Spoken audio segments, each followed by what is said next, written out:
उस श्री हरि और राधा रानी की सेवा के लिए वहां को और भागेंगे। उस मुरली की ध्वनि सुन करके अपने आप को भूल जाएंगे, अपने इस भौतिक स्थूल शरीर को भूल जाएंगे और श्री राधा ठाकुरानी की सेवा के लिए रास में उनके साथ पहुंच जाएंगे। The low deep sound of Murli will call out Radhe Radhe. मुरली की ध्वनि राधा रानी का नाम पुकार रही है। The very name of only worshipful empress and महारानी, जो हमारी महारानी है, हमारी मालिकिन है, हमारी रानी है, उनका नाम पुकारते हुए मैं उनकी दासी, उनकी पाल्य दासी बड़े ही उत्साह के साथ, बड़ी जल्दीबाजी में मैं ढूंढूंगी कि मुझे क्या करना है, अभी मुझे क्या सेवा करनी है, व्हाट इज माय नेक्स्ट सेवा। तो ये भक्तिविनोद ठाकुर अपने सिद्ध देह से प्रार्थना कर रहे हैं। कई बार हमने सुना है साधक साधन रूपेण, साधन साधक रूपेण, सिद्ध रूपेण चातुर्ही। इस शरीर से निरंतर बाहरी दृष्टिकोण से नाम जप, कथा श्रवण, कीर्तन, सेवा, अर्चन, ठाकुर जी का सेवा पूजा भोग अर्चन आदि करना, वैष्णवों की सेवा करना, गुरु वैष्णवों का गुणगान करना, धाम परिक्रमा, ये सब करते रहना है शरीर से, और मन से सिद्ध रूपेण चातुर्ही, सिद्ध रूप का चिंतन करते हुए जो हमारे गुरुवर्ग प्रार्थना कर रहे हैं, हमारे गुरु परंपरा प्रार्थना कर रही है, उस लक्ष्य को केंद्रित करते हुए उनके वचनों को दोहराना, कुछ अपने मन से नहीं, कुछ अपने मंद बुद्धि से नहीं, बल्कि जो वचन उन्होंने कहे हैं, जो प्रार्थना है वो कर रहे हैं, हम बस उनके शब्दों को रिपीट कर रहे हैं, क्योंकि उन्होंने हमारे लिए ये भजन लिखे कि कब इस बद्ध जीव को कैसे मौका मिलेगा ऐसे भावों को हृदय में जागृत करने का।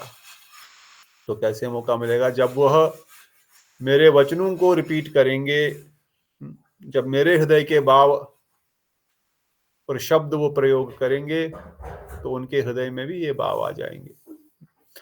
इसलिए भक्तिविनोद ठाकुर इस प्रकार से प्रार्थना कर रहे हैं कि राधा कुंड के तट पर हजारों शत शत कई सौ कुंज है, सभी सखियों के अपने कुंज है, सभी मंजरियों के कुंज है, और मुरली, भगवान की मुरली केवल एक ही नाम पुकारती है, राधे राधे, निरंतर राधा नाम पुकारती है।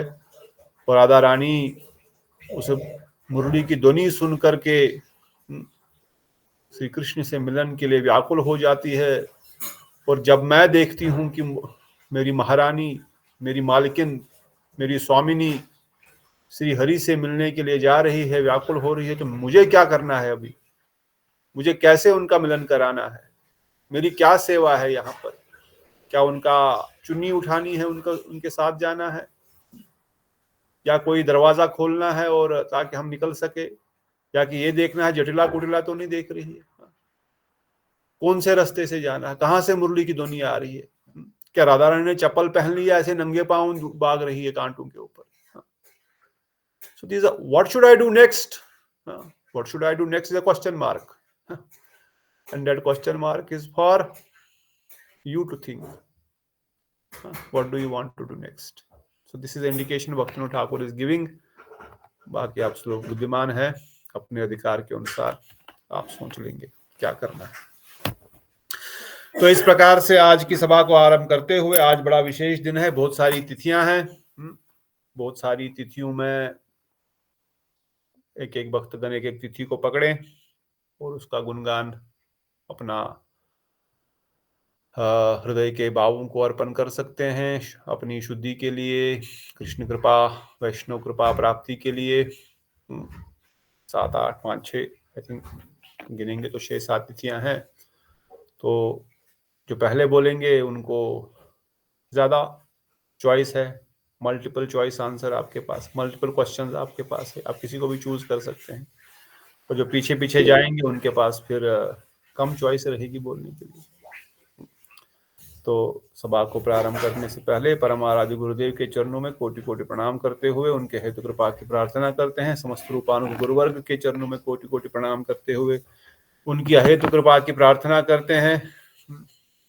और जो भी आज विशेष तिथि है, बसंती अरास का विशेष दिन, श्रीमती विष्णु प्रिया देवी का शुभ आविर्भाव तिथि, पुंडरिक विद्यानिधि जी का आविर्भाव तिथि, रघुनाथ दास गोस्वामी जी का आविर्भाव तिथि, रघुनंदन ठाकुर का आविर्भाव तिथि, शिला भक्ति कमल गोविंद महाराज जी का आविर्भाव तिथि, शिला चक्रवर्ती ठाकुर पाद का तिरुभाव तिथि, भक्ति स्वरूप पर्वत महाराज जी का तिरुभाव तिथि, प्रभुपाद जी के परिषद है, ये उनके गण हैं।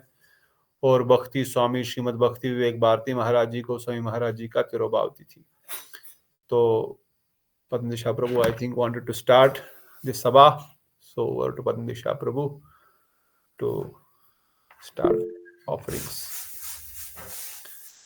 Thank you Prabhu. And it is not, मैं स्नैच कर रहा हूँ कुछ पोजीशन, थोड़ा सा बिजी हो जाऊंगा, इसलिए मैंने पहले Yes, रिक्वेस्ट yes, करा कि very good. तो वैसे आज का दिन वाकई विशेष है। आज से सारे फेस्टिवल स्टार्ट हो रहे हैं। मतलब देखा जाए कि आज हमारे आचार्यों का आविर्भाव और श्रीपाद विश्वनाथ चक्रवर्ती ठाकुर महाराज जी का तिरुभाव है, और भी कलाद्विताचार्य जी का जन्मदिन है। उसके बाद फिर 10 तारीख नित्यानंद प्रभु। सो आज मैंने प्रभु जो पढ़ा सबके बारे में, लेकिन आपने एक भक्त का आशीर्वाद कह दी है, तो मैं श्रीमती विष्णु प्रिया देवी माता के चरणों में पुष्पांजलि देने का प्रयास करूंगा। बहुत ही उच्च कोटि की वैष्णवी और भगवान की जो इंटरनल पोटेंसी, 3 इंटरनल पोटेंसी हैं, श्री, भू और नित्य। तो भू शक्ति का विस्तार है श्रीमती विष्णु प्रिया माता, और उनका ज़्यादातर संवाद लोचन दास ठाकुर जी की चैतन्य मंगल में और श्रीपाद वृंदावन दास ठाकुर जी की चैतन्य भागवत में सुनने को ज़्यादा मिलता है। उसमें भी लोचन दास ठाकुर जी ने ज़्यादा वर्णन किया है उनका। और उसमें जो संवाद मिलता है वो पास ये महाप्रभु की दूसरी धर्मपत्नी है, और किस प्रकार से महाप्रभु ने जब संन्यास लिया तो वो संवाद बहुत ही मार्मिक है, बहुत ज़्यादा। किस प्रकार से उनका इतनी आयु नहीं थी कि वो इतना बड़ा सेपरेशन महाप्रभु से बर्दाश्त कर पाए। उनका विवाह से पहले शची माता को भी विष्णु प्रिया माता बहुत पसंद थी महाप्रभु के लिए। वो जब गंगा जी में स्नान करने जाती थी तो वहाँ पे शची माता से मुलाकात होती थी, तो शची माता उनको देखकर सोचती थी कि ये हमारे महाप्रभु के लिए एकदम परफेक्ट कपल है, परफेक्ट ब्राइड, मतलब स्पाउस की तरह से है। और उनका सोचती थी, उनका तो वो इच्छा उनके अंदर भी थी महाप्रभु की सेवा की। तो महाप्रभु जब संन्यास जिस रात को ले रहे थे उस समय का संवाद मैंने थोड़ा पढ़ा प्रभु, और वो बहुत ही अच्छा किस प्रकार से उन्होंने अपना विचार प्रस्तुत किया कैसे वो महाप्रभु के विरह में रह पाएंगी। और महाप्रभु भी इक्वली विष्णुप्रिया माता के के प्रति उनका भाव था अच्छा। और लेकिन उन्होंने अपने सन्यास की इम्पोर्टेंस को उनको बताया कि किस लिए वो संसार में आए हैं, किस कारण से उनका आविर्भाव हुआ है, उसके लिए सन्यास लेना आवश्यक है। हालांकि आयु बहुत कम थी उस समय महाप्रभु की भी, और विष्णुप्रिया माता जी की तो और भी कम थी।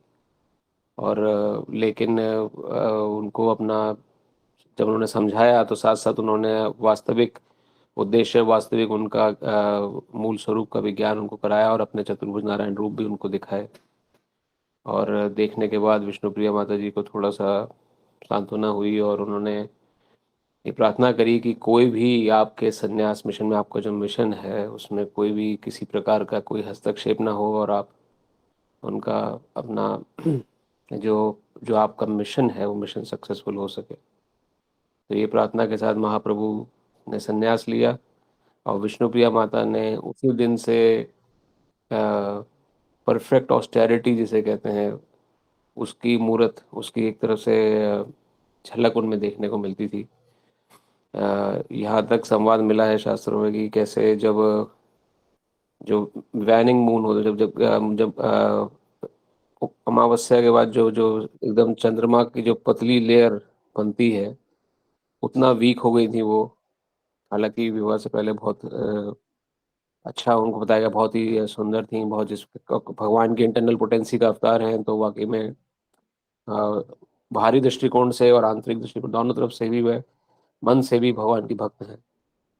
और दिन भर में नाम जप करती थी और हर माला के बाद एक दाना चावल का निकाल देती थी, और शाम तक जितने चावल के दाने इकट्ठे होते थे उन्हीं चावलों को पकाकर वो उसका सेवन किया करती थी।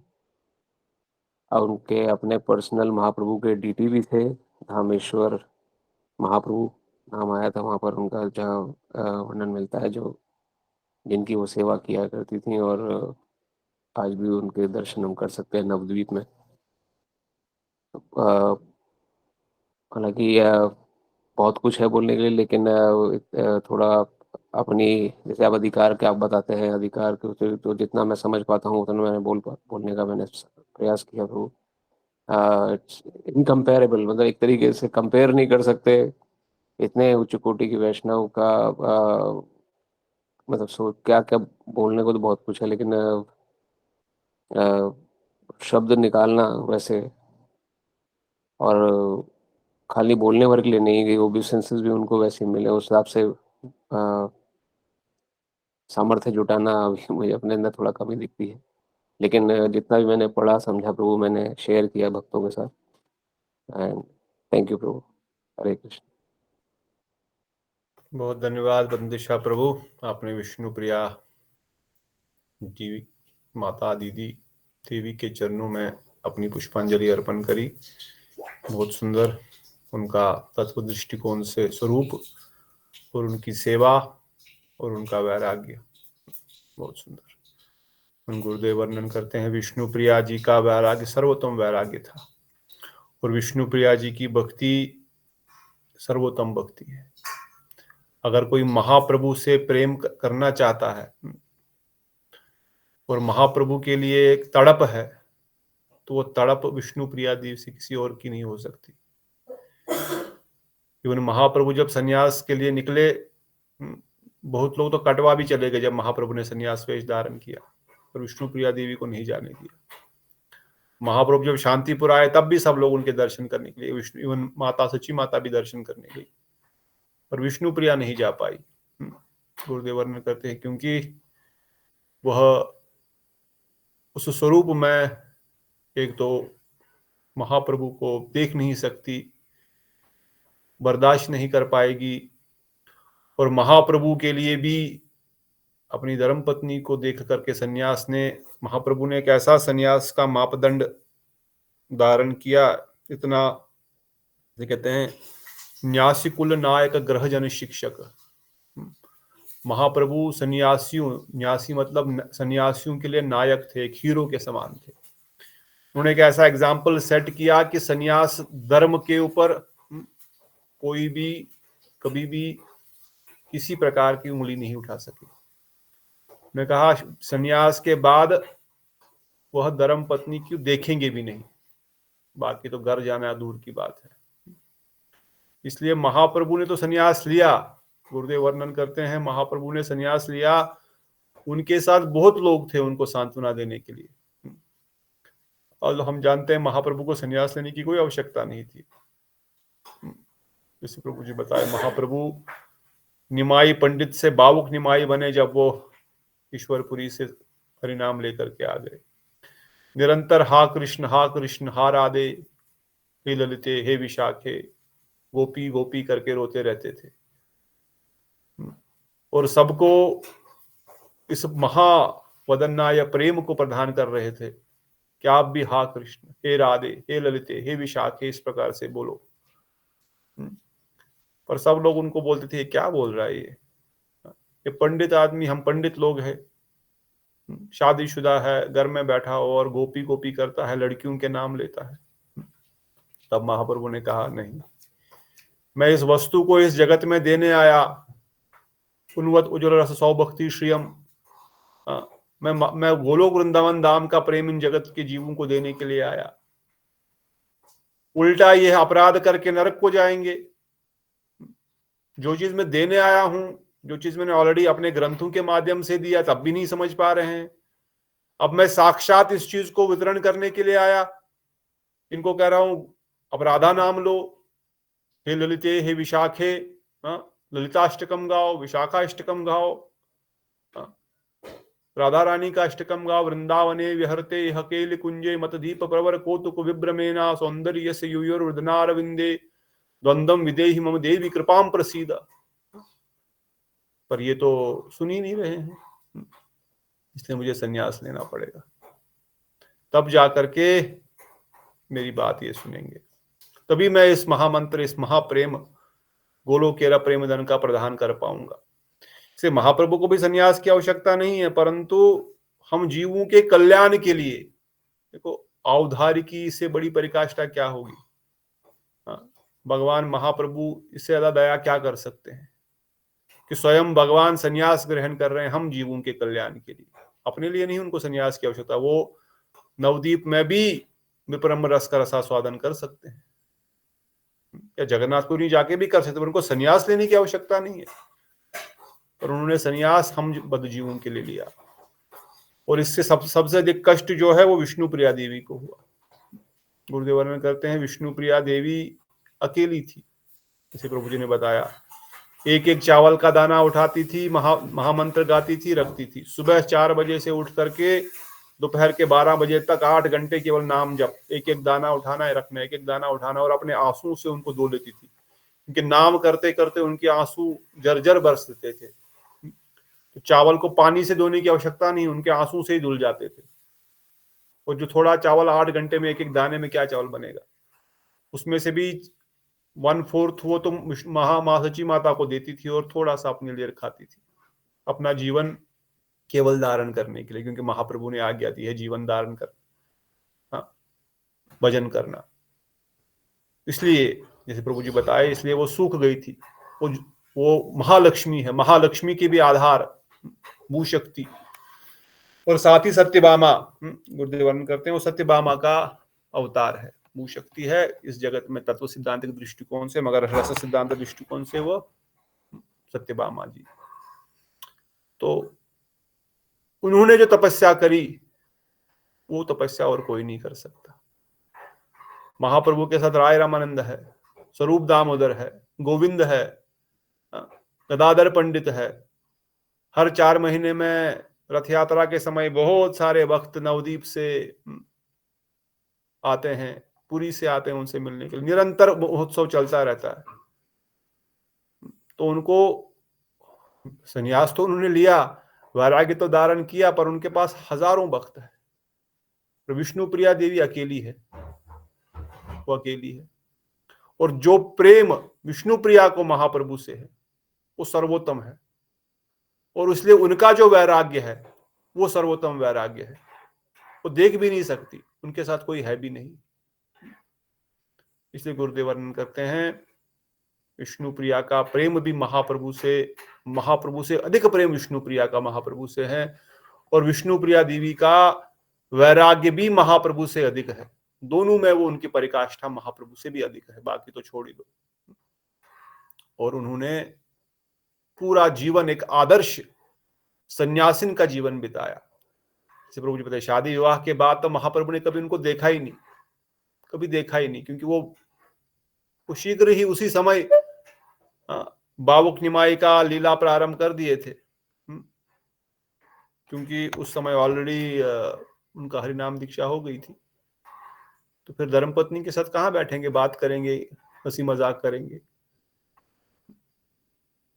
तो परंतु अंतिम में उन्होंने उनका श्रृंगार किया। हम जानते हैं, पहले भी डिस्कस कर चुके हैं लीला, कैसे विष्णु प्रिया देवी को खुद अपने हाथों से सजाया, माता सची माता को खीर, लौकी का खीर बनाने के लिए कहा, श्रीधर कोला बेचा, श्रीधर से लौकी लाए, खुद खाए, विष्णु प्रिया को खिलाए। इतना प्रेम विष्णु प्रिया देवी ने कभी नहीं महाप्रभु से देखा था। शादी के बाद तो कभी उनसे बात ही नहीं करी, तो क्या प्रेम करेंगे। पर उन दोनों उनको अपने हाथों से श्रृंगार किया, उनके बाल बना रहे हैं। और तब उसी रात फिर हम जानते हैं कैसे महाप्रभु, विष्णुप्रिया देवी समझ गई आज तो कुछ गड़बड़ है।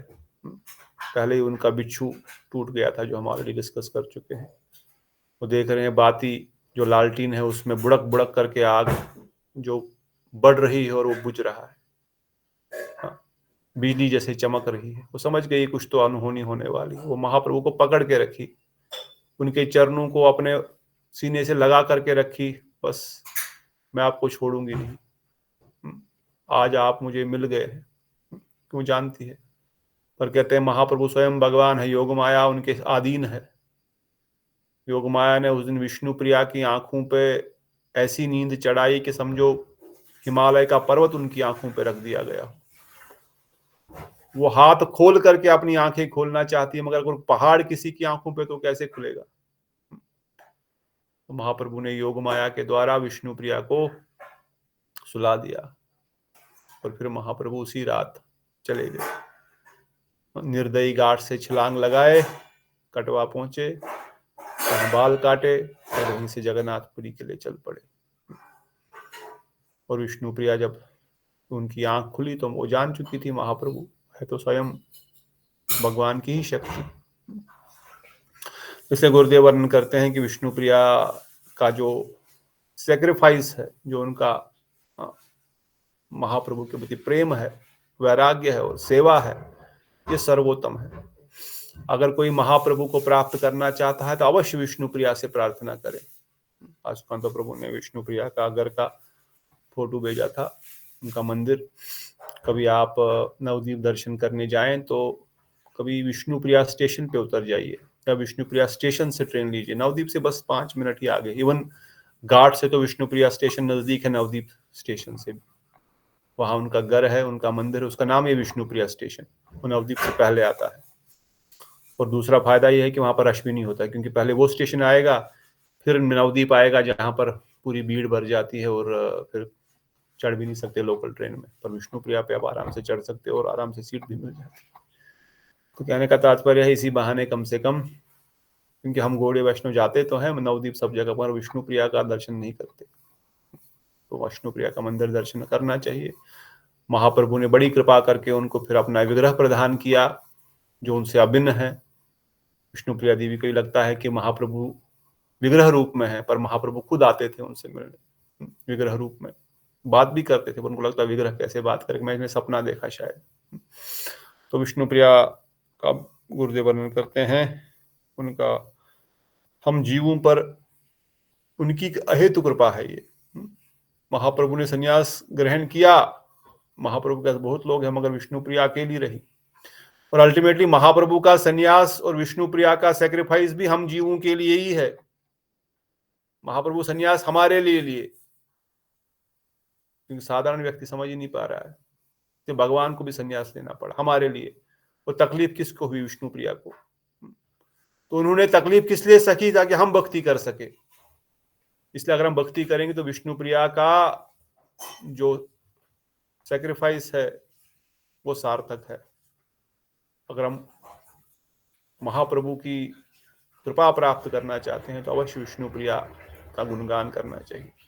ज्यादा हम कुछ नहीं करते, कम से कम विष्णु प्रिया प्राणधन गौर हरि, अपने कीर्तन में कम से कम एक बार कोई उनका नाम लेना ही चाहिए।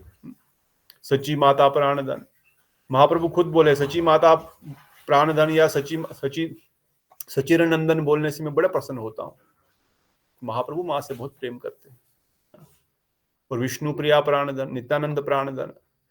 सो इन अवर कीर्तन ऑलवेज ट्राई टू यूज, जब आप प्रार्थना करते हैं घर में कहीं पर भी, इससे उनका सिमरन करना और उनका नाम लेना ये बड़ा शुभ है और बड़ा मंगलकारी है।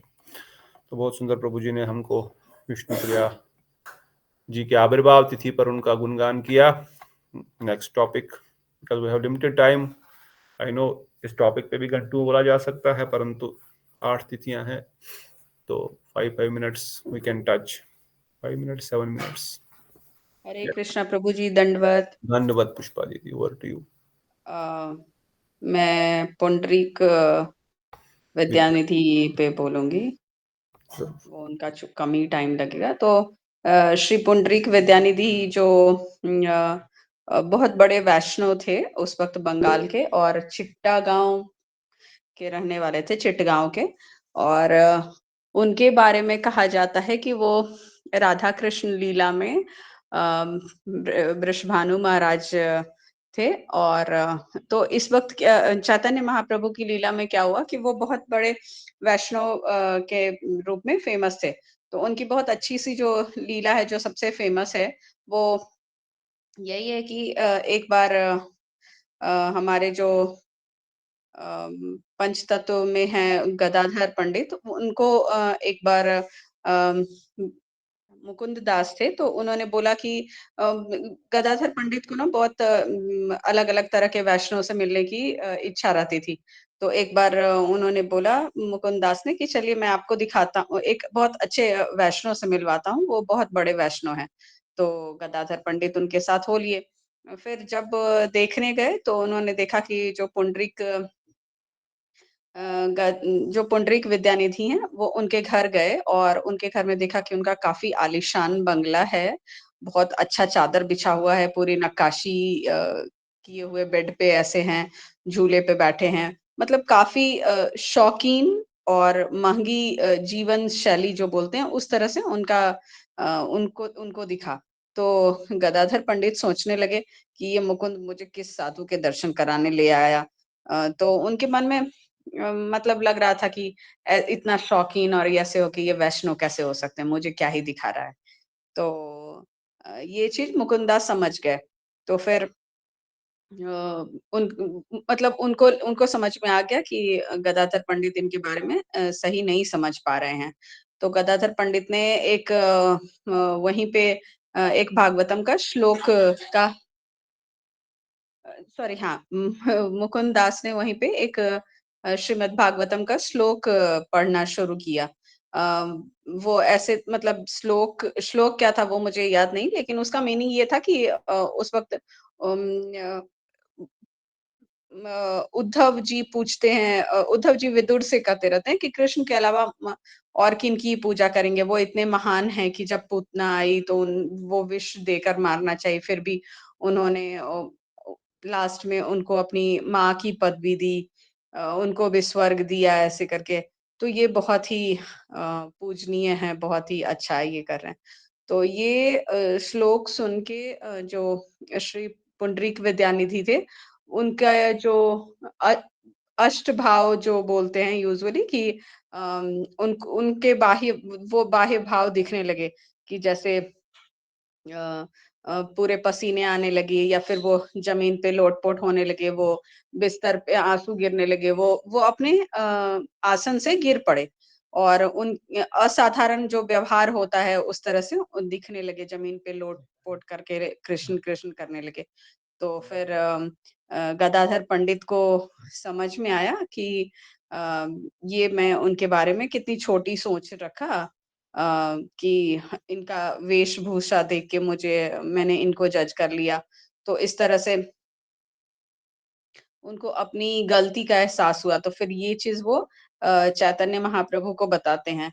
तो फिर चैतन्य महाप्रभु भी बोलते हैं कि हाँ, ये अपराध तो हो गया, बट एक काम किया जा सकता है कि आप उन्हीं से दीक्षा लीजिए। ये सबसे अच्छा मतलब अपराध का प्रायश्चित हो सकता है। तो इस तरह से फिर वो बाद में श्री पुंडरीक विद्यानिधि से ही गदाधर पंडित ने दीक्षा लिया। और एक तरह से ये भी दिखा जाए कि जैसे वो कृष्ण लीला में पिता पुत्री का रिलेशन था, तो यहाँ पे शिष्य गुरु का रिलेशन हो गया। तो सेम ही चीज मतलब ये था। और इस चीज से बेसिकली मैं सुन रही थी श्रील भक्ति रक्षक श्रीधर महाराज द्वारा का एक वीडियो था, तो वो सुन रही थी। तो वो बोले कि हमें इससे ये सीखना चाहिए कि संसार में बहुत तरह के बीमार लोग हैं। तो सबकी अलग-अलग बीमारी है, सबको अलग-अलग दवा मिलती है, बट सबका एक ही एम रहता है कि सबको स्वस्थ होना है, अच्छे से रहना है। तो इस तरह वैष्णव को कभी भी हमें उनके व्यवहार से नहीं जज करना चाहिए। बस ये समझना चाहिए कि हाँ, वो अगर वैष्णव हैं, और हो सकता है उनके बाह्य लक्षण जो भी हों, लेकिन वो फाइनली वैष्णव हैं, जैसे भी रह रहे हैं, जो भी जीवन शैली जी रहे हैं। तो इस तरह से मतलब हमें जज नहीं करना चाहिए। तो मैं इसी लीला के साथ अपनी वाणी को विराम दूँगी। हरे कृष्णा, धन्यवाद। धन्यवाद पुष्पा दीदी, आपने पुंडरीक विद्यानिधि जी का पुष्पांजलि गुणगान किया। पुंडरीक विद्यानिधि जो है वो कौन है? वृषभानु महाराज। वृषभानु महाराज। वृषभानु महाराज ही। और गदाधर पंडित कौन है? श्री राधा रानी। इसलिए राधा रानी अपने पिताजी के पास ही दीक्षा लेने के लिए गई, उनसे शिक्षा लेने के लिए गई, क्योंकि पिताजी ही सिखाएंगे। और जो हमने सुना कि वैष्णव बाहर से अगर वैष्णव के लक्षण नहीं भी दिखते, पर अगर उनके आंतरिक वैष्णव लक्षण है वो इम्पोर्टेंट है। हमारे गुरु वर्ग सिखाते हैं बाहर से तिलक धोती कुर्ता धारण करने से वैष्णव नहीं होते, अंदर से धोती कुर्ता तिलक होना चाहिए। अंदर से मतलब हृदय से, आपके मन में वैष्णवता होनी चाहिए। बाहर से नहीं भी दिखाया तो कोई चिंता नहीं, बाहर से अगर पैंट और कुर्ते में भी हम मठ में आते हैं तो कोई बात नहीं। अंदर से वैष्णवता है, साधन भजन हो रहा है, उसको देखो। अरे प्रभु जी तो कुर्ते पैजामे में आते हैं, धोती भी नहीं पहनते, ऐसा बोलता होगा कोई कोई, कई बोलते थे पहले किसी प्रभु जी के बारे में, किसी के बारे में। पर वो ये नहीं जानते कि प्रभु जी का साधन कैसा है। प्रभु जी सुबह 3 बजे उठ के क्या करते हैं, कितना नाम जप करते हैं, कितना अष्टकम पढ़ते हैं, क्या ग्रंथ अध्ययन करते हैं, क्या सेवा करते हैं, कहाँ से आते हैं, क्या करते हैं। तो जो अल्प बुद्धि है वो बस बाहर के सिम्टम को देखता है। बढ़िया कोट पहना है, बढ़िया स्टेथोस्कोप डाला है गले में, तो ये डॉक्टर होगा। अरे ये कंपाउंडर भी हो सकता है, ये नर्स भी हो सकती है, ये वार्ड बॉय भी हो सकता है। ऐसे ही टेम्पररी किसी का स्टेथोस्कोप गले में डाल दिया है, वाइट शर्ट तो वो भी लगा देते हैं। इसलिए बाहरी लक्षण इज नॉट इम्पोर्टेंट, आंतरिक लक्षण इम्पोर्टेंट है। ये शिक्षा हमको दे रहे हैं। आंतरिक लक्षण कैसे पता लगेंगे, उनका साधन क्या है, उनका मूड कैसा है। इसलिए जब उन्होंने अहोबक्यम स्तन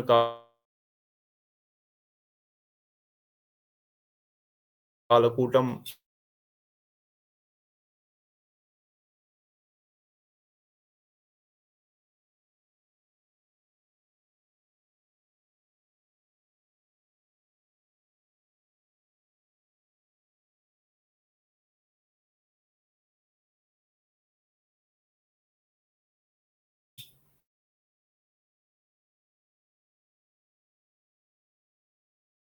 ये श्लोक माता का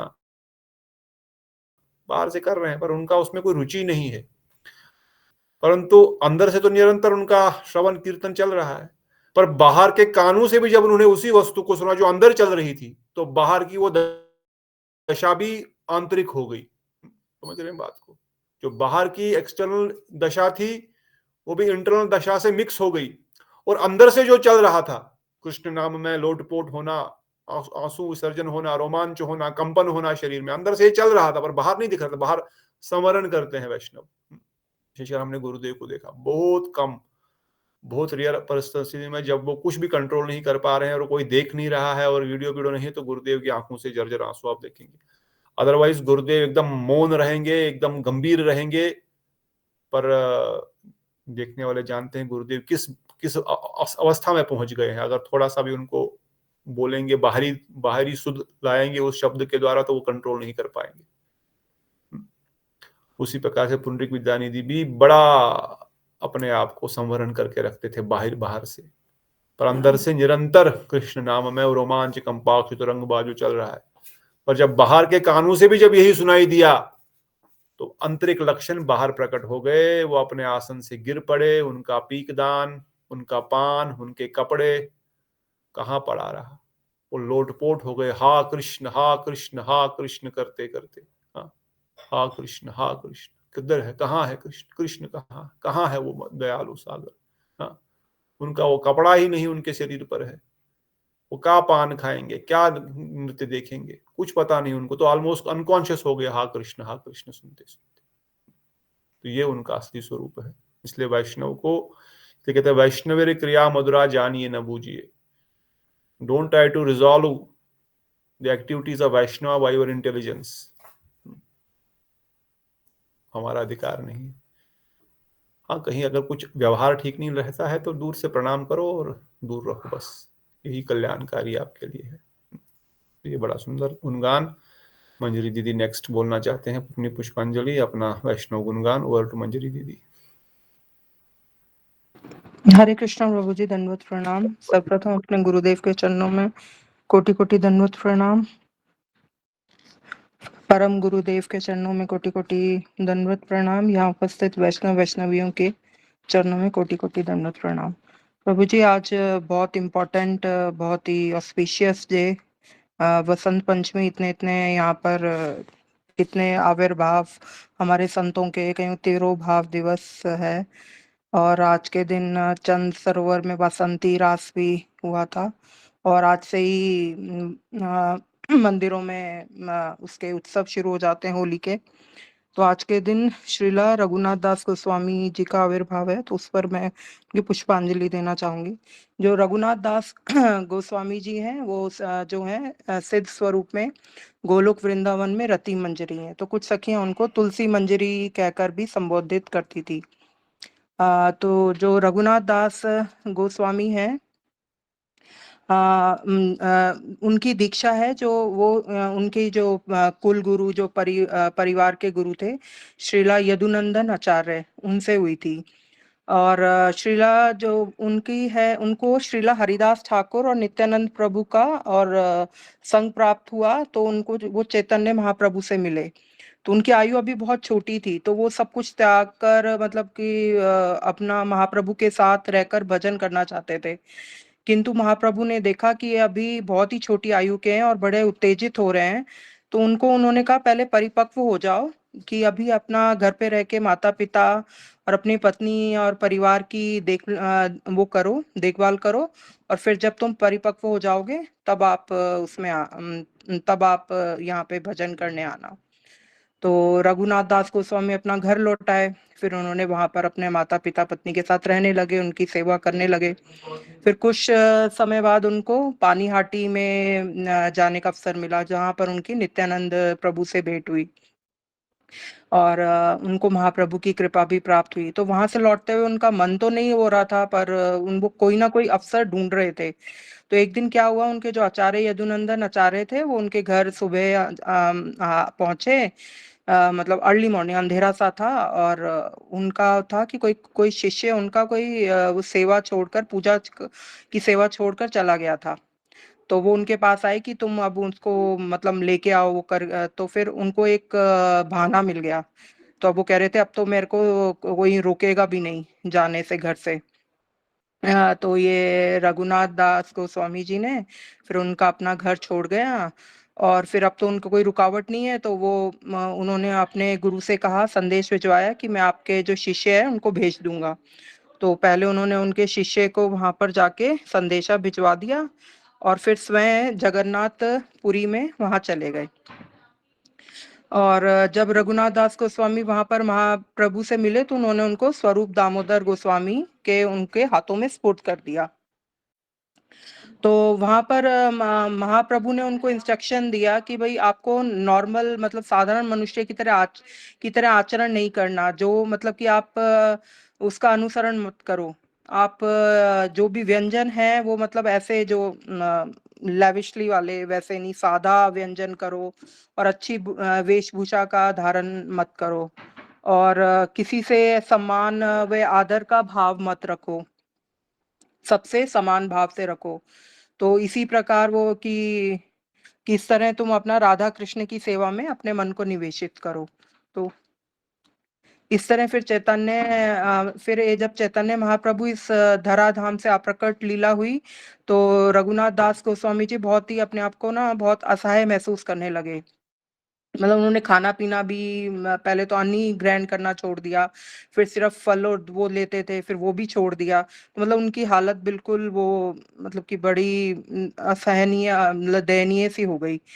तो उनका वो हुआ कि ना मैं गोवर्धन जाके, उनका मन की इच्छा थी कि मैं वहां लाके, क्योंकि वो पीड़ा सहन नहीं कर पा रहे थे, कि मैं वहां गोवर्धन पर वहां जाकर वहां पे अपना जीवन समाप्त कर दूंगा। तो ये वो करके वो जब वो गोवर्धन वहां पर गए, तो वहां पर वो श्रीला रूप गोस्वामी और सनातन गोस्वामी जी से मिले। तो सनातन गोस्वामी उनके मन के भाव वो समझ गए कि उन्होंने वहां पर उनको राधा रानी का राधा कुंड में जाके वहां पर भजन करने की सलाह दी। तो समझ गए थे भाई ये तो यहाँ पर गोवर्धन से शिला से अपना जीवन समाप्त करने के लिए इनकी इच्छा है। तो उन्होंने फिर उनको बताया, सनातन गोस्वामी जी ने, कि मेरा अपना एक वो बताया वृतांत, कि जब उनके शरीर में कुष्ठ रोग से जब ग्रसित थे, तो उनका मवाद निकल रहा था, तो कैसे महाप्रभु ने उनको आलिंगित किया, कि उनका मावा जो था उसमें से मवाद जो निकल रहा था वो महाप्रभु को स्पर्श हुआ। तो सनातन गोस्वामी को उनके मन में बहुत ऐसे संताप सा हुआ कि मेरा ये जो अशुद्ध शरीर है, कि वो महाप्रभु के मतलब कैसे उनको छुआ, उनको अशुद्ध कर दिया। तो उनका मन हुआ कि मैं जगन्नाथ जो रथ है उसके नीचे ही मेरे को आ जाना चाहिए। तो फिर महाप्रभु जी ने उनको समझाया कि तुमने मेरे को आत्मसमर्पण कर दिया है, कि अब जो तुम्हारी देह है उसका मतलब वो तुम उसके स्वामी नहीं हो, ये इस पे मेरा ही अधिकार है। तो इसको जो है कि इसको आप इसके देह को वो मतलब राधा कृष्ण का प्रेम राधा कृष्ण के प्रेम की तरफ आपको ध्यान दो। अगर आपका ये देह ही नहीं रहेगा तो आप कैसे इसको प्राप्त कर सको, कैसे भक्ति में आगे बढ़ सकोगे। तो फिर ऐसे ये विचारों को सुन के फिर रघुनाथ दास गोस्वामी को उन पे बहुत इसका इफेक्ट पड़ा। तो उन्होंने उनको समझ आई कि मृत्यु के एक निवारण नहीं है अपना ये संताप दूर करने का, कि भक्ति करना, राधा कृष्ण की भक्ति करना ही से ही हम इसको दूर कर सकते हैं और उनकी सेवा में संलग्न हो सकते हैं। तो फिर उन्होंने राधा कुंड पर रहकर ही अपना भजन किया और उनके उसमें धरती पे लौट के उनमें वहां पर ही विलाप विलाप कुसुमंजलि हाँ नाम का ग्रंथ लिखा, जिन्होंने उसमें एक एक जो पुष्प है 104 आई थिंक 104 उसमें, हाँ तो सब उसमें उनके विरह के बारे में उन्होंने उसमें उसका वर्णन किया है। प्रभु जी और भी बहुत है। तो इसी के साथ मैं अपनी वाणी को विराम देती हूँ ताकि और भी थोड़ा लोगों को बोलने का वो मिले। हरे कृष्णा प्रभु जी, धन्यवाद, प्रणाम। बहुत धन्यवाद मंजरी दीदी, आपने रघुनाथ दास गोस्वामी जी के जीवन चरित्र का गुणगान किया, उनका कैसे महाप्रभु से मिले, कैसे महाप्रभु ने आज्ञा दिया घर जाओ, घर में भजन करो, और किस प्रकार से तुम परिपक्व हो जाओ धीरे धीरे। क्योंकि जिसके मन में संशय है मैं घर में रहूं कि वन में रहूं, शादी करूं या ब्रह्मचारी बनूं, जॉब करूं कि छोड़ दूं, अभी गृहस्थ में हूं कब तक रहूं कि निकल जाऊं, मतलब अभी परिपक्वता नहीं आई है वैराग्य की। ऐसे व्यक्ति को जहां पर है वहीं पर रह करके अपने भजन को बढ़ाना चाहिए। जिस अवस्था में उसी अवस्था में रह करके अपने भजन को बढ़ाओ, और धीरे धीरे क्या होगा, हम स्थिर हो जाएंगे अपने भजन में। और जब समय आएगा केवल कृष्ण रूपी अनुराग ही रहेगा, वही सही वैराग्य है। हमारे गुरुजन वर्णन करते हैं, वैराग्य शब्द का अर्थ नहीं है कि घर संसार का त्याग, वैराग्य शब्द का अर्थ है विशेष रूपेण अनुराग इति वैराग, जो विशेष रूप से प्रेम है भगवान के प्रति, गुरु वैष्णव के प्रति, वही वैराग्य कहलाता है। इसलिए जब अवस्था हमारी, हम खुद अभी दृढ़ निश्चय नहीं है घर संसार को त्याग की, निरंतर 24 घंटे केवल भजन करने के अभी हमारी अवस्था नहीं आई है, तो हम जहां पर भी है, जिस भी अवस्था में है, वहां पर अपना भजन बढ़ाते रहो। आज आप 1 घंटा नाम जप करते हैं, 2 घंटा नाम जप करते हैं, अपनी सेवा आदि करते हैं, और समय निकालते हैं भजन के लिए, थोड़ा बहुत जितना भी आपको समय मिलता है उसको बढ़ाओ। 3 घंटा, फिर 4 घंटा, फिर 5 घंटा, 6 घंटा, 7 घंटा, 8 घंटा, 10 घंटा करते करते ऐसा नियम बन जाए कि सोते समय हम नाम करते करते नींद पड़े और सुबह जब नींद खुले तब भी नाम चल रहा हो, 6-7 घंटा जितना भी रेस्ट करना है, वो निरंतर कृष्ण लीला नाम में ही डूबता रहेगा। और दिन में भी नाम कर रहे हैं, कथा सुन रहे हैं, कीर्तन सुन रहे हैं, सेवा कर रहे हैं। थोड़ा थोड़ा समय जॉब का करना है, 7-8 घंटे जॉब देना है, 9 घंटे देते हैं, कोई 8 घंटे करता है, धीरे धीरे उसको भी कम करना, हाफ टाइम पे आ जाओ। अपने फाइनेंशियली अपने आप को, अपने जरूरतों को लिमिटेड कर दो और फाइनेंशियली इंडिपेंडेंट हो जाओ। ऐसा नहीं कि 4 के बदले 2 ही रोटी खाओ, 4 ही रोटी खाओ, मगर बाकी जो जरूरतें नहीं है, जिनके बगैर काम चल सकता है, वह उनको अवॉइड करो और अपने आप को जितना अधिक हो सके भगवान की भजन में लगाओ। क्योंकि जो व्यक्ति बोलता है मैं कल भजन करूंगा, ये कल कभी भजन शुरू होगा नहीं। आएगा, मैंने 30-31 साल का अनुभव है, कल कभी नहीं आएगा। जो करना है आज ही करना है। आज अगर जितना कर रहे हैं कल उससे अधिक करना है, ये हो सकता है, मगर कल से मैं शुरू करूंगा नहीं होने वाला। तो महाप्रभु ने यही आज्ञा दी है रघुनाथ दास गोस्वामी के जीवन चरित्र से कि अगर कंफ्यूजन है, अभी नहीं पता है क्या करना है, तो जिस अवस्था में हो उसी अवस्था में अपने भजन को और बढ़ाओ, और अधिक बढ़ाओ, ताकि फिर सही वैराग्य उत्पन्न हो। और महाप्रभु ने खुद कहा, रघुनाथ हेरा वैराग्य पाशन रेखा। रघुनाथ गोस्वामी का वैराग्य पाशन, एक पत्थर की रेखा के समान है, जो कभी मिट नहीं सकती। इसका इनसे अधिक वैराग्य और इनसे अधिक कोई दूसरा कर भी नहीं सकता।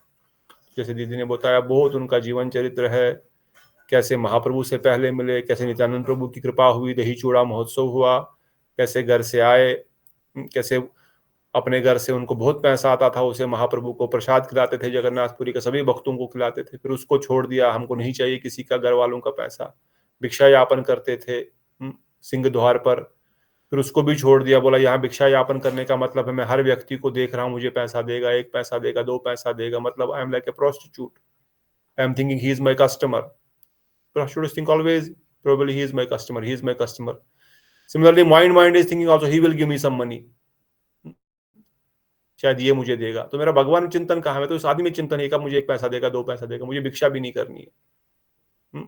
यू कैन इमेजिन किस लेवल का मानसिक कॉन्शियसनेस वो डेवलप कर रहे हैं, और वैराग्य की विशेष रूप से। फिर जो किचन से कच्चा चावल निकलता है, जो हमने दर्शन किया था जगन्नाथ जी के मंदिर के, उसको सुखाना, सुखा करके नमक मिला करके प्रसाद पाना, महाप्रभु ने भी ग्रहण किया, गोविंद ने रोक लिया। फिर हमने सुना कैसे स्वरूप दामोदर के अंतर्गत शिक्षाएं ग्रहण की। वृंदावन आए महाप्रभु की आज्ञा से, वृंदावन में भी रूप गोस्वामी के अंतर्गत, सनातन गोस्वामी के अनुगत में भजन किया। प्राण त्यागने की बात हमने सुनी ऑलरेडी, लीला। और फिर वहीं पर कई बार गोविंद का दर्शन किया, राधा रानी का दर्शन किया। राधा रानी खुद उनको रक्षण कर रही है, भगवान खुद उनका रक्षण कर रहे हैं शेर से, धूप से। तब सनातन गोस्वामी ने कहा कुटिया बनाइए, हम भगवान की सेवा के लिए आए, भगवान की सेवा लेने के लिए नहीं आए हैं। तो बहुत सारी लीलाएं हैं और बहुत सारे ग्रंथ रूप गोस्वामी को प्रणाम मंत्र में क्या कहते हैं गुरुदेव विशेषकर उन चीजों को प्रकाशित कर रहे हैं। पर फिर भी हम कम से कम बेसिक ही अपना स्ट्रॉन्ग कर ले। वो क्या प्रणाम, उनका प्रणाम मंत्र क्या है, वो रूप गोस्वामी को क्या प्रणाम मंत्र से संबोधित करते हैं। वो कोई साधारण इस हमारे जैसे मटेरियल या मनोभिष्ट को स्थापित करने वाला मंत्र भी नहीं। उनके आंतरिक भाव क्या है कि कैसे, किस श्याम रूपी तोते ने तुम्हारे इन होठों को आज काटा है, तुम कहाँ गई थी।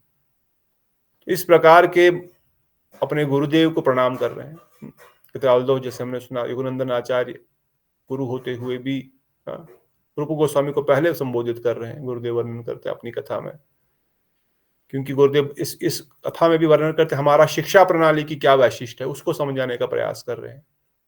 दीक्षा मंत्र कहीं से भी लिया हो, कुछ भी हो, परंतु हम जो शिक्षाओं को ग्रहण कर रहे हैं वो इंपॉर्टेंट है। गुरुदेव वर्णन करते हैं ब्रह्मा जी को भी श्री हरि ने मंत्र दीक्षा नहीं दिया बल्कि शिक्षा दिया,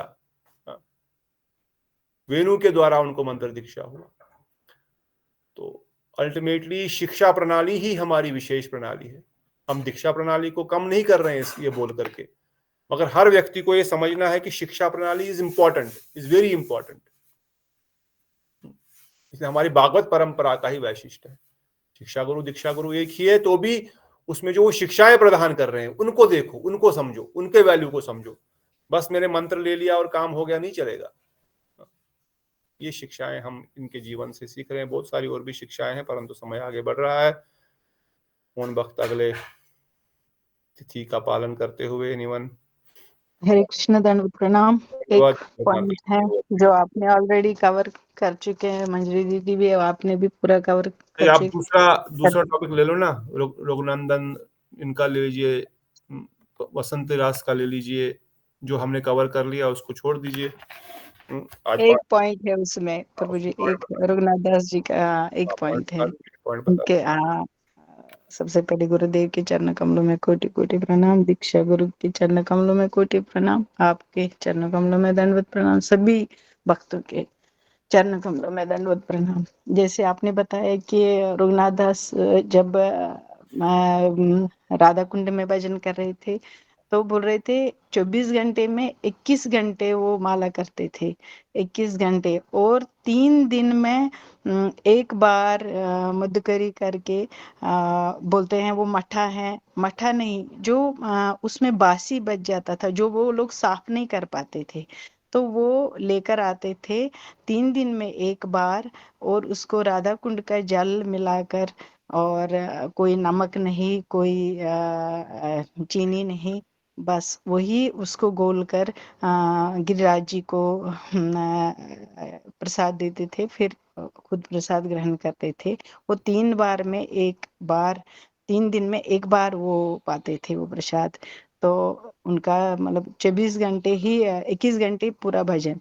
जैसे आपने बताया कि बोलते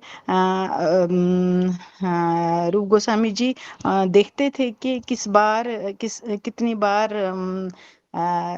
श्री राधा रानी उनको अपनी चुनरी रख के, क्योंकि वो धूप में भजन कर रहे थे, तो उन्होंने जब देखा, रूप गोस्वामी जी ने जब देखा उसको, बार बार राधा जी आ रहे हैं और उनके ऊपर वो चुन्नी रख के, बोलते राधा कुंड में उसका ये भी है, फोटो भी है, तो उनको रखती थी और उनको धूप न लगे।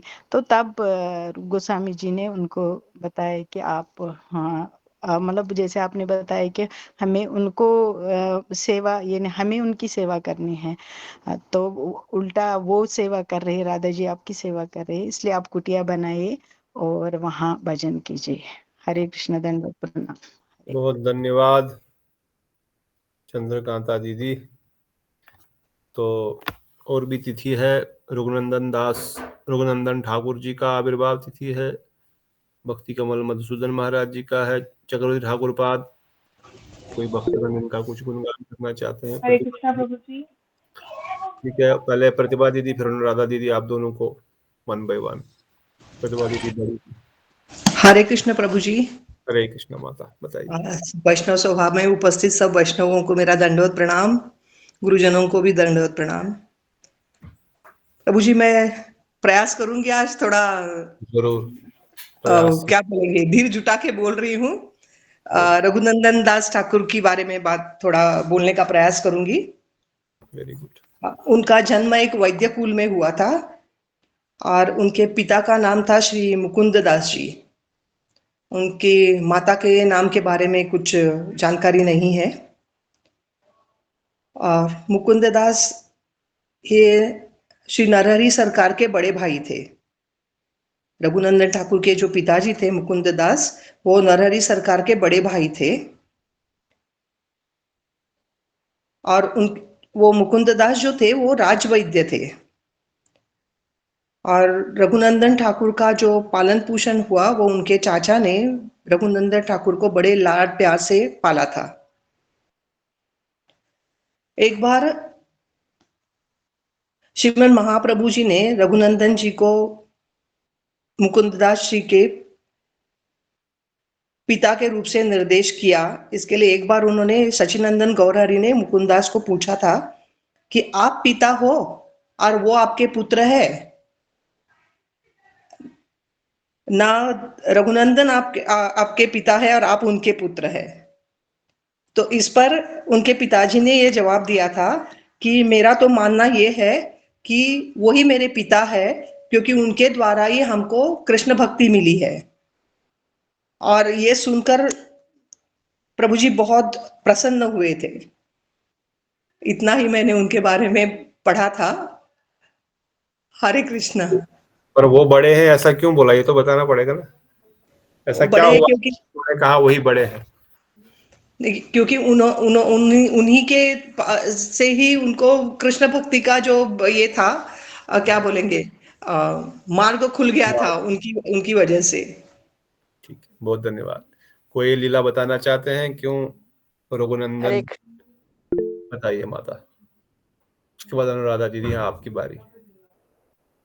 हरे कृष्ण बताइए प्रभु जी। रेवती माता बताइए।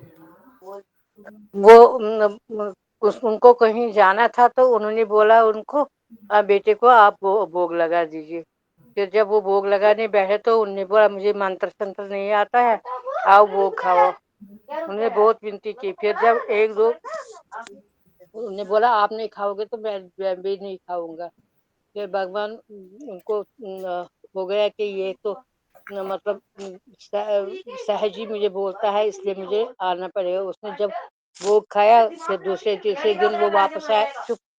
दूसरे तीसरे दिन वो वापस आए उसके पिताजी। उन्होंने बोला ऐसे वो भोग खाते हैं प्रभु जी, ठाकुर जी भोग खाते हैं। तो उन्होंने बोला कैसे खाते हो? फिर वो उसने बोला आज भी आप ही भोग लगाओ। जब वो भोग लगाने लगे तो वो चुपके चुपके देखने लगे। जब ठाकुर जी निकले उन्होंने आधा वो लड्डू खाया। फिर उनको उनके पिताजी ने देखा तो वो ही आधा लड्डू उनके हाथ में रहा। हाँ, अभी याद आया मुझे ये कहानी। इसीलिए उन्होंने बोला कि ये मेरा बाप है तो मैं इसका बेटा हूँ। बहुत सुंदर आपने संक्षेप में बताया। ठीक है, समय की लिमिटेशन के कारण मैं फर्दर एक्सप्लेन नहीं करूंगा। तो यस, उनका भोग स्वयं भगवान ने ग्रहण किया।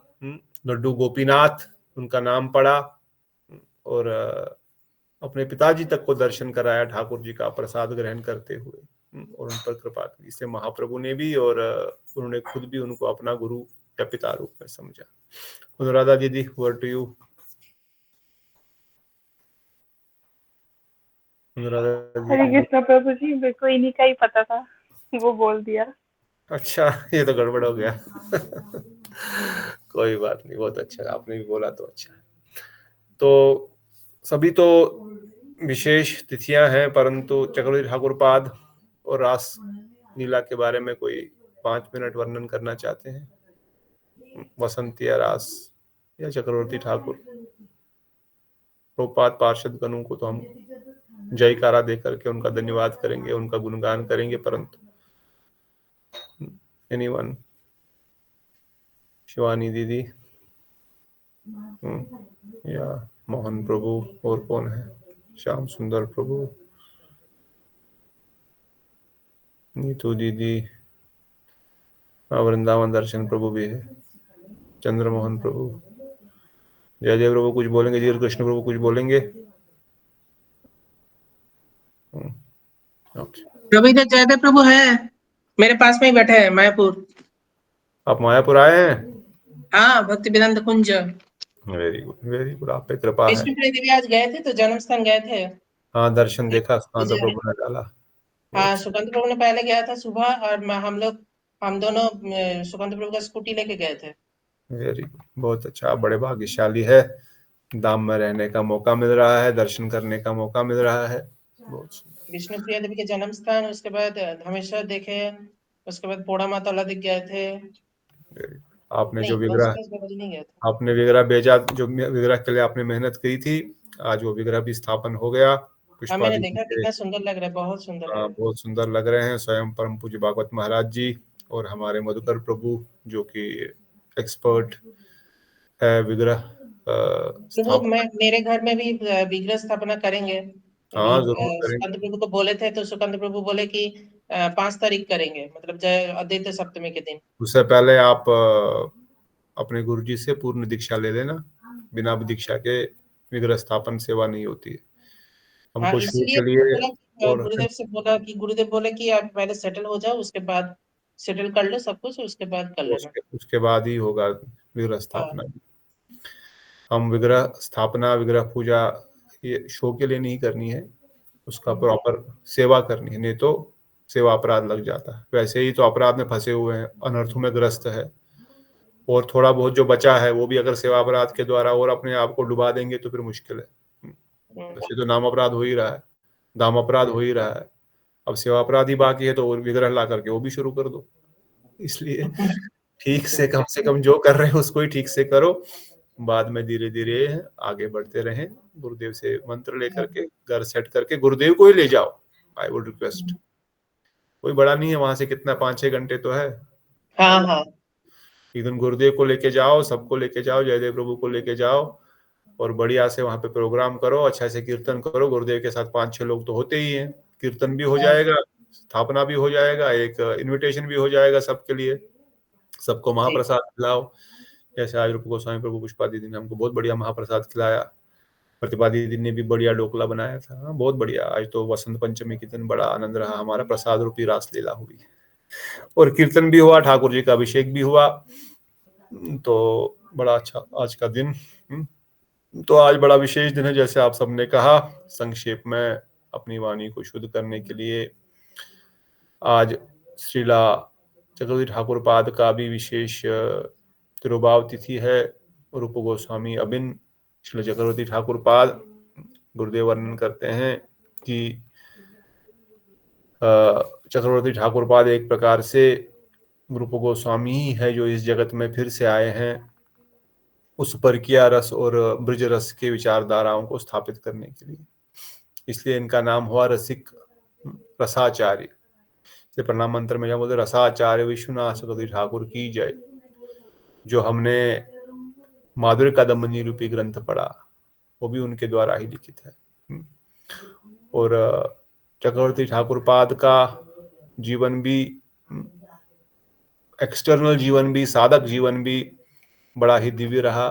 उन्होंने बचपन से ही जो है भजन और शास्त्र में परिपक्वता ग्रहण की, और विशेष रूप से जैसे डिस्कस हमने किया, इन समरी, इन शॉर्ट, उनका कंट्रीब्यूशन, उनका वैशिष्ट था कैसे रूप गोस्वामी के और महाप्रभु के मनोविष्ट को इस जगत में प्रचारित किया जाए और उसको जिंदा रखा जाए। क्योंकि हम जानते हैं, गुरुदेव वर्णन करते हैं किस प्रकार से जीव गोस्वामी पाद ने स्वकीय वाद का भी प्रचार किया। उन्होंने कहा राधा कृष्ण का विवाह भी हुआ है, उनका विवाह हुआ है, और शास्त्र प्रमाण देते हुआ कहा कि उन्होंने क्या कहा था, उन्होंने एक शब्द प्रयोग किया था अपने गोपी गीत में, जिसमें वर्णन करते हैं कि वो हमारे पति है, जिसका अर्थ है पति। तो उन्होंने कहा पति शब्द प्रयोग किया था, उनका विवाह उनसे हुआ है। और परंतु उन्हीं जगह पर वो लिखते हैं कि जिस व्यक्ति का अधिकार है उस अधिकार के अनुसार, ताकि लोग रासलीला के विषय को गलत न समझे, अनधिकारी व्यक्ति ऐसा कोई गलत कार्य न करे रासलीला के नाम से या रासलीला के दुहाई दे करके भगवान ने किया है। इसलिए ऐसे जीवों को समझाने के लिए कि हाँ भगवान का विवाह भी हुआ था राधा रानी के साथ। और गुरुदेव वर्णन करते हैं अगर विवाह हुआ है खाली राधा रानी और बाकी सभी गोपियों के साथ विवाह हो गया क्या उनका, कि शतकोटि गोपियों के साथ विवाह हुआ है? चलो अगर विवाह हुआ भी है तो फिर वो क्यों, ऐसा शास्त्र, ऐसा इवन भागवतम में सुखदेव गोस्वामी वर्णन करते हैं कि वो अपने पतियों को छोड़ करके रात्रि में आए कृष्ण की मुरली की ध्वनि छून करके। जब पति साथ में है तो पति को छोड़ने के आने की क्या आवश्यकता है? फिर कैसे बता रहे कि पति को छोड़ करके वो रासलीला के लिए आए? इसलिए ये जो विचार जीव गोस्वामी ने प्रस्तुत किया केवल उन लोगों को समझाने के लिए है जिनका अधिकार परिकिया रस को समझने का नहीं है, जो अभी समझ नहीं सकते कि ये परिकिया रस हमारे जैसे संसार में एक्स्ट्रा मैरियल अफेयर नहीं है, ये शारीरिक रूपी संबंध नहीं है, ये काम जीव का संबंध नहीं है। ये है जो दिव्य तत्व है, जो अंतरंग शक्ति श्री कृष्ण की है, उस अंतरंग शक्ति का शक्तिमान के साथ संबंध और प्रेम का आदान प्रदान है। और सही विचार और सही रस सिद्धांत में कोई रुकावट ना आए, इसीलिए श्रीला रूप गोस्वामी फिर से चक्रवर्ती ठाकुर पाद के रूप में आए और उन्होंने इन सिद्धांतों को फिर से प्रकाशित किया, अर्थात इनको फिर से ग्रंथ लिखे, चाहे वह सिंधु बिंदु के ऊपर या कना, तो ताकि हम जीव जो रूप गोस्वामी की सही विचारधारा, शुद्ध विचारधारा और सर्वोत्तम विचारधारा को ठीक से समझ सके। ये उनका बहुत बड़ा कंट्रीब्यूशन है, बहुत बड़ा वैशिष्ट है। इससे उनके चरणों में कोटि कोटि प्रणाम करते हैं, उनके हेतु कृपा की प्रार्थना करते हैं। और साथ ही हमने सुना आज वसंतीय रास है। आज के दिन वृंदावन में वसंत ऋतु प्रारंभ हुई, हर जगह हुई है, विशेषकर वृंदावन में भी ठंड धीरे धीरे कम होगी, कम हो रही है ऑलरेडी। गुरुदेव वर्णन करते हैं जूही चमेली फूल खिलने लगे हैं। आज देखेंगे वृंदावन में हर मंदिर में पीले वस्त्र ठाकुर जी ने धारण किए हैं। पीला उनका श्रृंगार है, पीले कलर की खिचड़ी चावल सब्जी दिली जाएगी, सब जगह पीला पीला पीला पीले फूल होंगे। यानी आपने कितनों ने पीला वस्त्र धारण किया है और अपने ठाकुर जी को पीले फूल चढ़ाए कि नहीं चढ़ाए, खिचड़ी पीली, पीला दाल चावल खिलाया कि नहीं। हाँ मंजरी दीदी, हाँ नीतू दीदी ने भी खिलाया है, मंजरी दीदी ने भी। Very good. तो पीला फ्लावर, पीला खिचड़ी, पीली सब्जी, पीला पीला पीला करते रहो। ऐसा आज का दिन ठाकुर जी, अभी हरियाली आ रही है। हमने खुद भी पीला ही पहना है। वाह, ये हुई ना बात।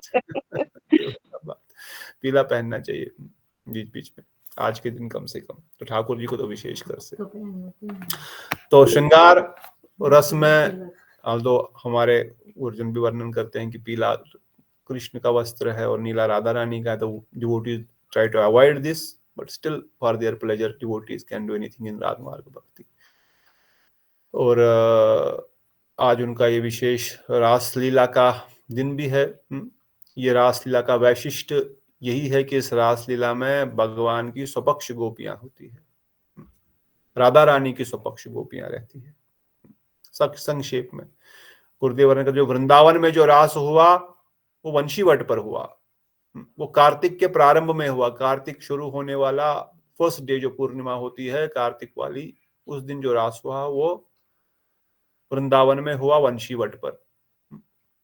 उसमें सारी गोपियां थी जिन्होंने कात्यायनी व्रत किया था, साधन सिद्ध जो भी श्रुतिचरी जो रामचंद्र जी के यहाँ थी, जो कौन बोलना चाहते हैं, रेवती माता बोलना चाहती है, बोलिए। जैसे हैंड रेज हो गया, कोई नहीं। जो श्रुतिचरी मुनिचरी इन सब। हरे कृष्ण प्रभु जी, बोलिए। ये रासलीला जो है ना, उसमें महादेव भी आए थे ना, गोपीश्वर महादेव बन के, वो किस रास में आए थे?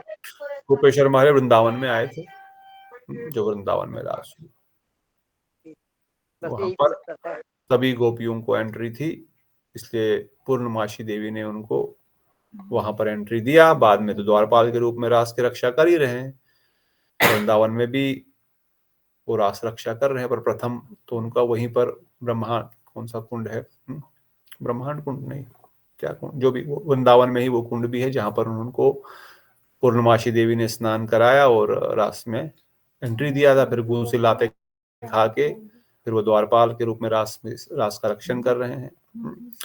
तो उस रास में समस्त गोपियां विराजमान हैं।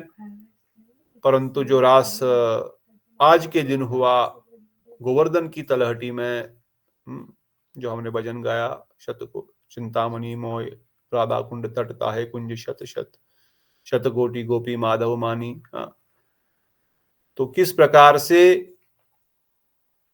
श्री राधा रानी की अनुगति में केवल उनकी स्वपक्षा गोपी मंजरियां इस रास में प्रवेश पाती है। पंचायती जो रास वृंदावन में हुआ, वहां पर श्री कृष्ण ने चतुर्भुज नारायण रूप जब धारण किया, जब रास से वो अंतर्ध्यान हो गए,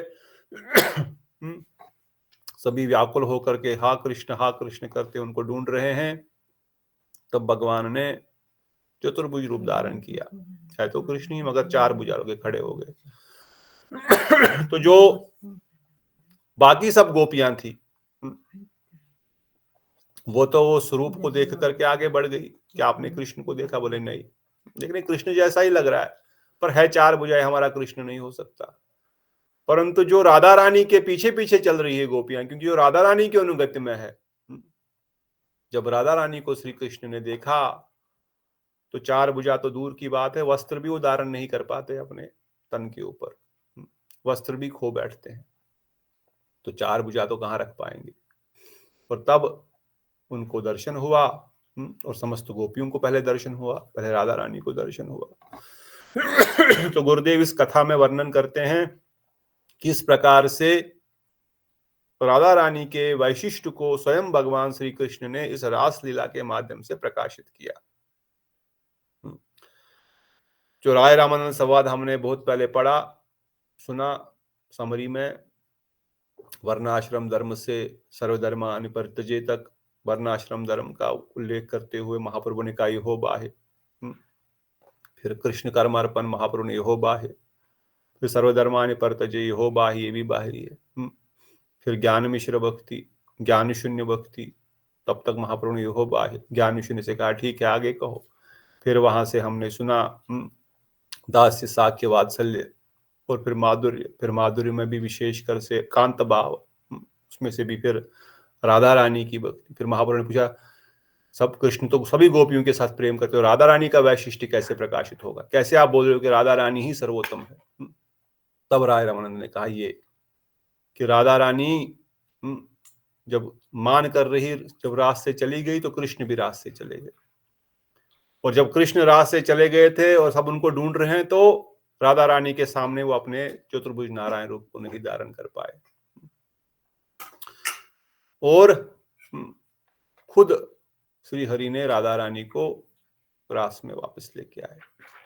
तो संक्षेप में, we are not going in much detail, तो गुरुदेव वर्णन करते हैं इस रास की अवधि 1 रात की थी, परंतु 1 रात जो है यह ब्रह्मा जी के 1 दिन के बराबर हो गई।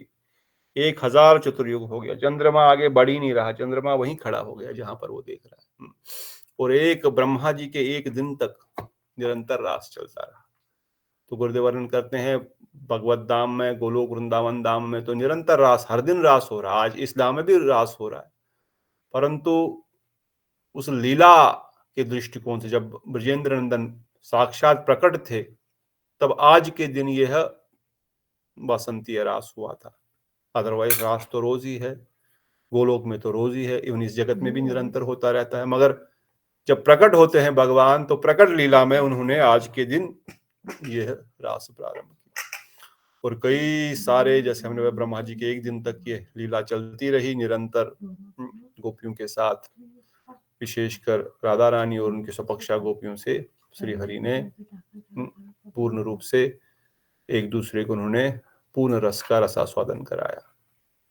और जैसे बताते हैं आज से ही होली का प्रारंभ शुरू, होली की तैयारियां शुरू हो जाती है, फिर वृंदावन में 1 महीने तक होली चलती है। और जैसे प्रभु जी भी बताए अभी फेस्टिवल प्रारंभ हो रहे हैं, आज ये फेस्टिवल शुरू हो गए, कल छोड़ करके परसों वामन अद्वैत सप्तमी है, आज वसंत पंचमी है, कल षष्ठी और परसों सप्तमी, फिर नित्यानंद त्रयोदशी आएगी, उससे पहले एकादशी आएगी, वराह द्वादशी आएगी और फिर नित्यानंद त्रयोदशी। तो अभी अगले कुछ दिनों तक तो फेस्टिवल ऑफ फास्ट्स, भंडारे के फेस्टिवल तो हम करते रहते हैं, अब व्रतों का फेस्टिवल प्रारंभ होगा परसों से। अद्वैत सप्तमी के दिन भी एकादशी ही अन्न धारण करेंगे।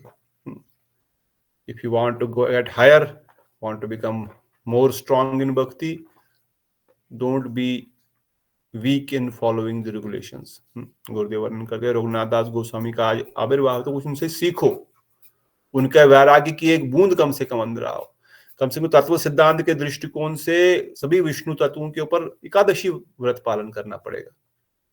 नहीं, हम तो नहीं करेंगे, हम तो दोपहर तक करेंगे, बाद में भंडारा खाएंगे, ये विधि विधान नहीं शास्त्रों का। जो भी सही फॉलो कर रहे हैं, जो जानते हैं, चाहे गौड़िया चाहे इस्कॉन, वो लोग कभी नहीं खाते हैं एकादशी के दिन अन्न, और विष्णु तत्व के किसी भी इनकारनेशन के दिन अन्न नहीं खा सकते। अपराध है तत्व विष्णु भगवान के चरणों में, अपराधी हो गया, वैसे अपराधों में ग्रस्त है और अपराध करेंगे, इसलिए विष्णु तत्व के ऊपर कभी अन्न नहीं खाया जाएगा। हाँ, एकादशी की तरह ये पाप नहीं है कि पाप से सारे समस्त पाप अन्न में विराजमान है, पाप तो नहीं है, मगर ये व्रत भी नहीं है। इसलिए 3-4 दिन अभी व्रत कंटिन्यूअस आएगा तो आनंद लीजिए व्रत का, जैसे भंडारे का आनंद होता है हम लेते हैं, उस पर व्रत का भी आनंद लीजिए। और इन वैष्णवों के जीवन चरित्र से इन्होंने इतनी तपस्या हम लोगों के लिए की, ये तो भगवान के निजी पार्षद है, महाप्रभु खुद इतनी तपस्या हमारे लिए किए, वो संन्यास लेकर के ग्रहण किए। इसलिए हम लोग इन नियम पूर्वक से साधन भजन करते हुए आगे बढ़ेंगे। तो यहाँ पे रुकेंगे, समय बहुत अधिक हो गया। प्रतिभा माता जी का क्वेश्चन लेते हुए हम पे रुकेंगे। प्रभु जी, इन दिनों में एकादशी के जैसे व्रत करना है या यस, मतलब अन्न नहीं खाना, फलाहार कर सकते हैं? फलाहार कीजिए, खूब फल खाइए, कोई चिंता नहीं। हाँ, हरे कृष्ण। परसों अद्वैत सप्तमी है, एकादशी आएगी, शायद शनिवार को एकादशी है। और सोमवार संडे छोड़ करके मंडे को द्वादशी का व्रत नहीं है, और द्वादशी का व्रत एकादशी को ही होगा। तो एक तो परसों Saturday, then Monday, only 3 days, not very big. उसमें भी एक दिन गैप मिल रहा है, तो आराम से जिनको ज्यादा भूख वो कवर कर सकते हैं। ठीक है। हाँ, तो बहुत धन्यवाद। आज बहुत सारी तिथियां हैं, बाकी हमने परम पूज्य श्री भक्ति कमल गोविंद महाराज जी का चरणों में कोटि कोटि प्रणाम करते हुए बोलो श्री भक्ति कमल गोविंद महाराज की जय। त्रिदंडी स्वामी श्री भक्ति विवेक भारती गोस्वामी महाराज की जय। त्रिदंडी स्वामी श्री भक्ति स्वरूप पर्वत गोस्वामी महाराज की जय। तदीय तिरोबा महामहोत्सव की जय। भक्ति कमल गोविंद महाराज आविर्भाव महोत्सव की जय। अनंत अनंत कोटि वैष्णव वृंद की जय। श्रील प्रभुपाद की जय। श्रील गुरु महाराज की जय। नित्याई गौर प्रेमानंदे। हरि हरि हरि हरि हरि बोल। प्रणाम अंजलि दीदी, शिवानी दीदी, दीदी, प्रभु चंद्रकांता दीदी दंडवत, सुमन प्रभु दंडवत, श्रीनिवास प्रभु दंडवत, श्री आदि प्रभु चंद्रमोहन प्रभु, दीक्षा दीदी, बिटा दीदी, नीता दीदी, नीतू दीदी, सकल